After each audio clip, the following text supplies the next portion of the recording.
ஜீவநீரோடை ஊழியங்கள் வழங்கும் இதயத்திற்கு இன்று ஒரு சிந்தனை.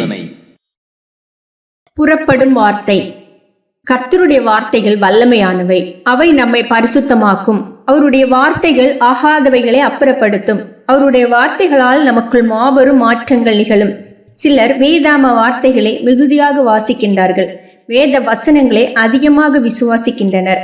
வேத வார்த்தைகளின்படி பரிசுத்தமாக வாழ விரும்புகின்றனர். அதே வேளையில் தாங்கள் வாசித்த, சிந்தித்த, விசுவாசித்த, விரும்பிய வாழ்க்கையை வாழ்ந்து காட்ட இயலவில்லை. வேதாகம வார்த்தைகள் வல்லமையுடையதென்றால் அவற்றால் ஏன் பரிசுத்தமாக வாழ இயலாமல் போகின்றது என்ற கேள்வி எழுகிறது.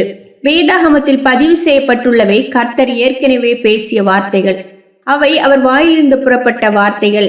அவருடைய விருப்பு வெறுப்புகளை, நியாயங்களை, கொள்கைகளை, போதனைகளை, சட்டத்திட்டங்களை அந்த வார்த்தைகளில் பார்க்கின்றோம். ஆனால் மனிதன் தேவனுடைய வாயிலிருந்து புறப்படுகின்ற வார்த்தைகளினால் பிழைப்பான் என்று வேதம் சொல்லுகிறது.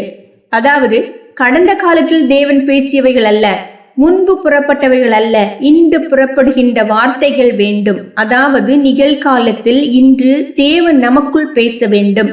அவர் நமக்குள் பேசுவதை இன்றும் நாம் கேட்கும் ஆவிக்குரிய அனுபவம் வேண்டும். இன்று நீங்கள் அவருடைய சத்தத்தை கேட்பீர்களாகில் என்று வேதம் சொல்லுகிறது. ஒருவருடைய உபதேச சொற்பொழிவை ஒரு குறுந்தகடு மூலமாக நீங்கள் கேட்கலாம். அவர் அந்த உபதேசத்தை நேரடியாகவும் உங்களோடு பேசலாம். இரண்டிற்கும் இடையில் வித்தியாசம் இல்லையா? அவர் உங்களோடு பேசும் வார்த்தைகள் உங்களை தொடும். அதன்படி வாழ வேண்டும் என்ற விசேஷ உணர்வு உங்களுக்கு ஏற்படும். நேரடி பேச்சில் அதிக வல்லமையும் பிரதிவிளைவும் உண்டு. ஆண்டவர் ஏற்கனவே பேசின வார்த்தைகள் மூலமாக இன்று உங்களோடு பேசக்கூடும்.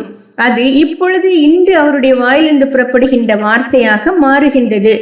மாறுவதற்கான வல்லமையும் தூண்டுதலும் அதனால் வரும். எனவே உங்கள் வாழ்க்கை பரிசுத்தமாக மாறும்.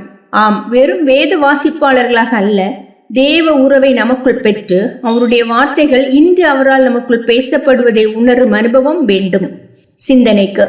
உயர்ந்த கருத்துகளுக்கு உறைவிடமாக மட்டுமல்ல, உயர்ந்த செயல்களுக்கு உரிமையாளனுமாயிரு.